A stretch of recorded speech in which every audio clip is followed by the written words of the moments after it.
বাংলাদেশের pace বোলাররা coach শন টেইটের সাথে মাঠে দাঁড়িয়ে কথা বলছেন, সবার পরনে সবুজ জার্সি।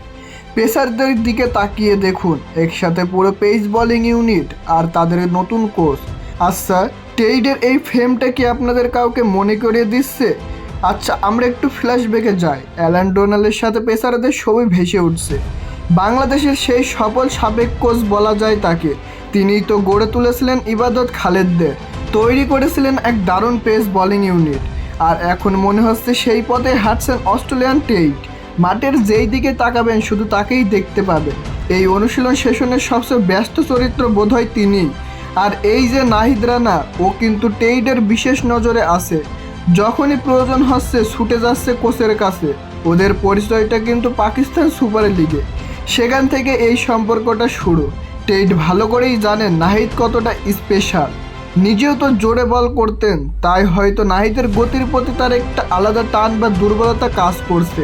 ইবাদতের দিকে ইঙ্গিত করে টেইট, শুধু নাহিদের দিকেই নয়। এই যে ইবাদত, সেও তো গতিময়, অনেক দিন পর ইনজুরি থেকে ফিরেছে, আর ফিরেই কোচের বিশেষ নজরে। একজন বলারের জন্য এর চেয়ে ভালো আর কি হতে পারে?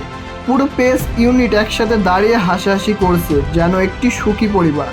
সত্যি বলতে শুধু নির্দিষ্ট কেউ নয়, পুরো পেস ইউনাইটেড এখন একটা পরিবারের মতো লাগছে, ঠিক যেমনটা আমরা ডোনাল্ডের সময় দেখতাম। আপনাদের কি মনে পড়ছে সেই পুরনো কথা? শেষবারের মতো টেইটকে বলারদের সাথে কৌশল নিয়ে আলোচনা করতে দেখা যায়। মানুষ ডোনাল্ডকে মিস করে, এটা স্বাভাবিক।